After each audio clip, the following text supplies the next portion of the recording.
All right, it is a Wednesday. It is the first Wednesday of March, and we're inching a little bit closer to March Madness, of course. It is March Madness. It's always March Madness when It's you're March around. Tim. 1st, that starts March Madness.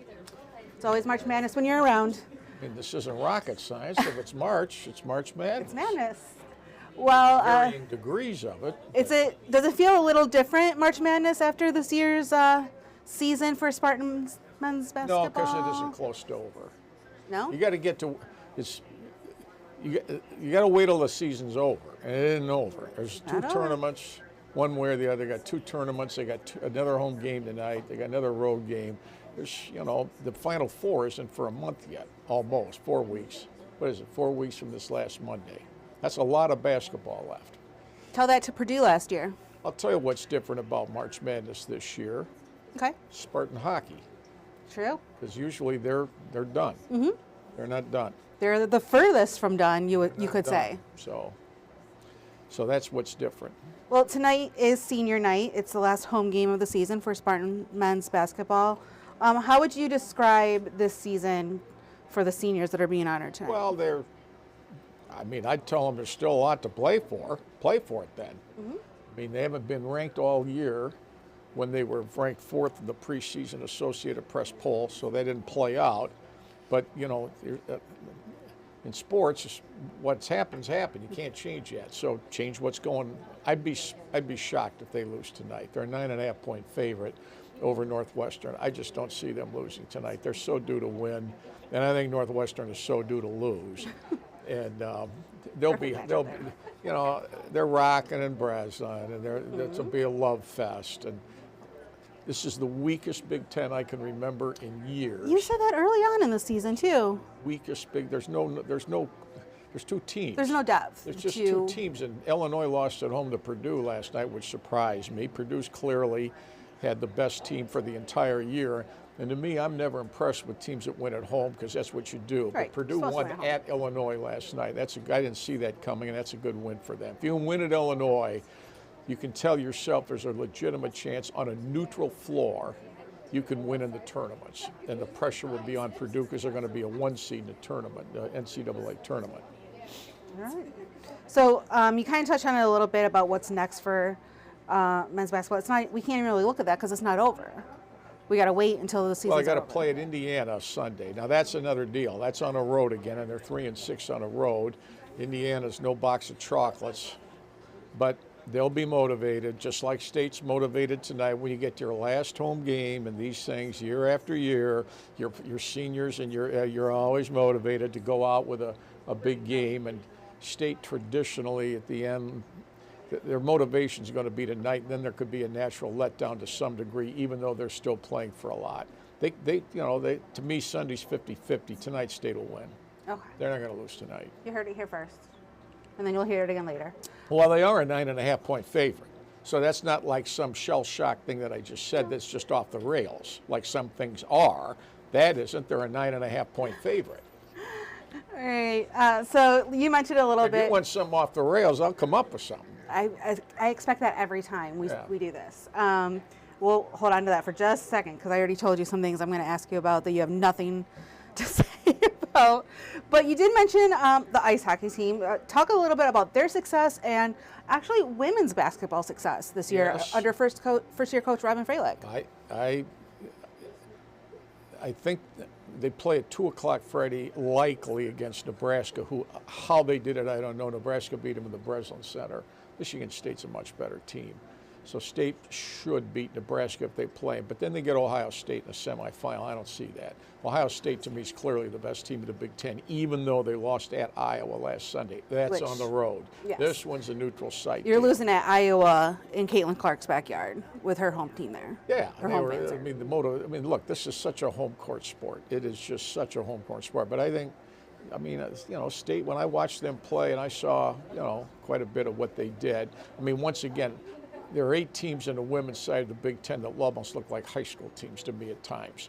The top 6 are pretty competitive. The bottom 8, you can just roll over, in my opinion. You don't have to agree with it.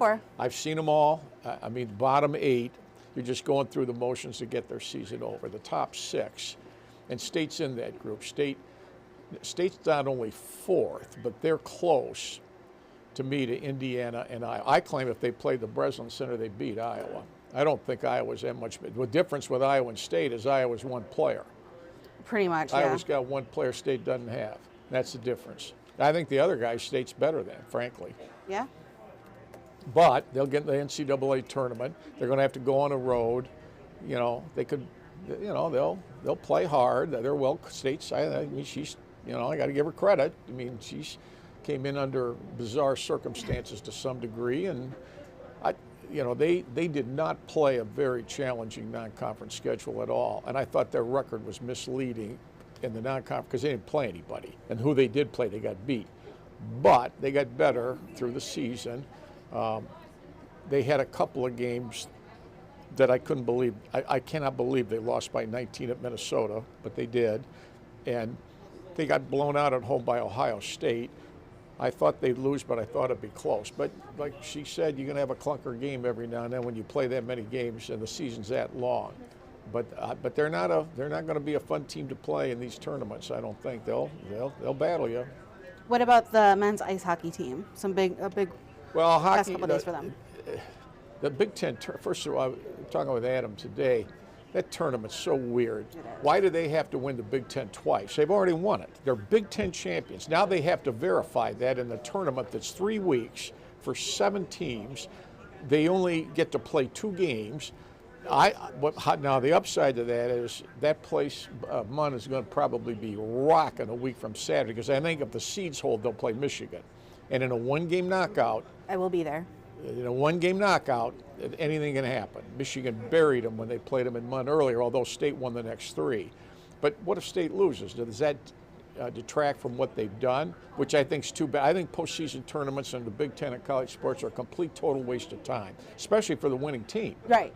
And he doesn't want. He's had 2 bye weeks. Now he's got another bye week. He like he says, hockey players play. They do, and they don't like waiting. They don't want to sit around. Hockey players play.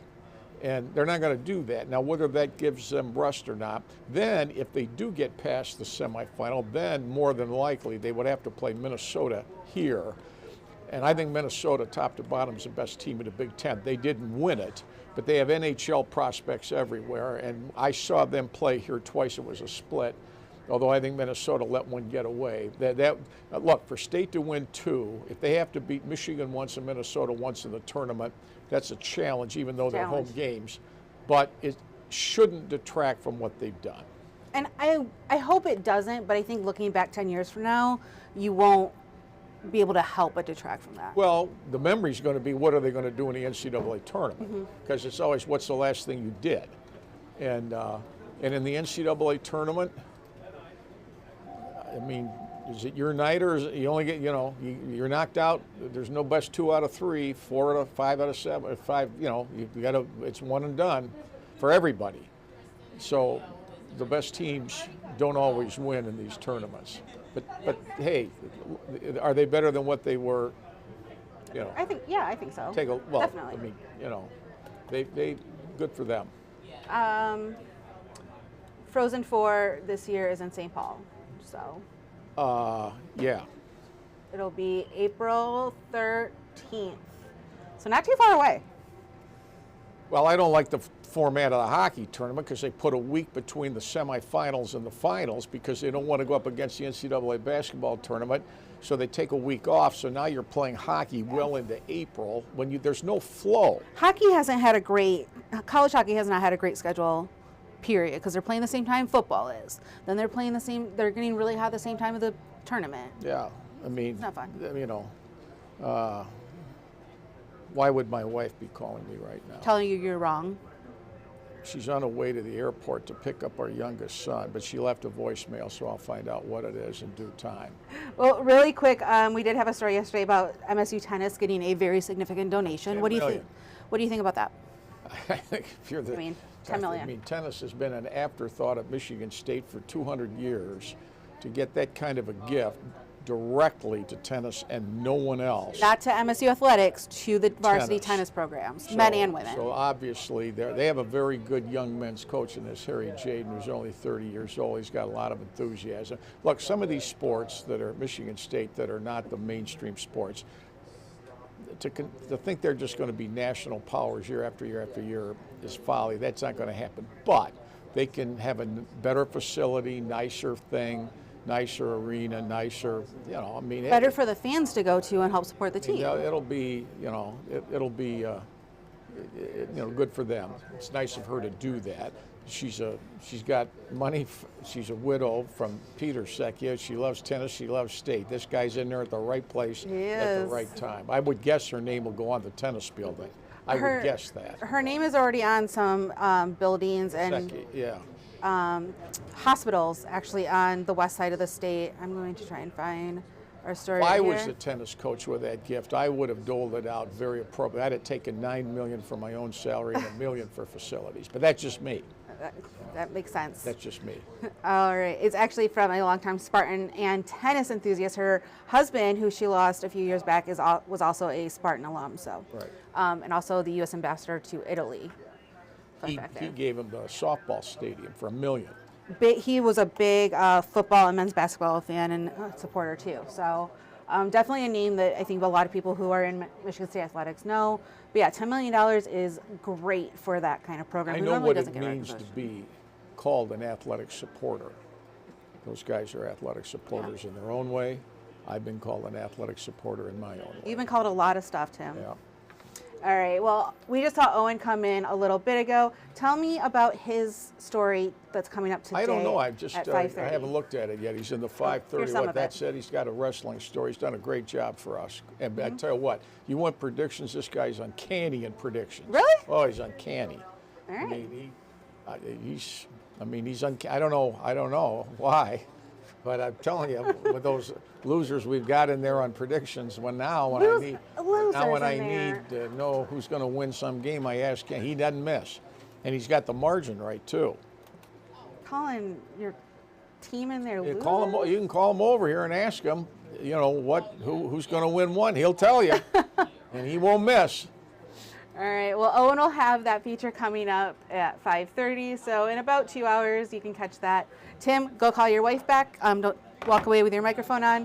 Everybody else, make sure you stay tuned to WX.com for all of the latest updates. We'll have a great night. All right. See you later.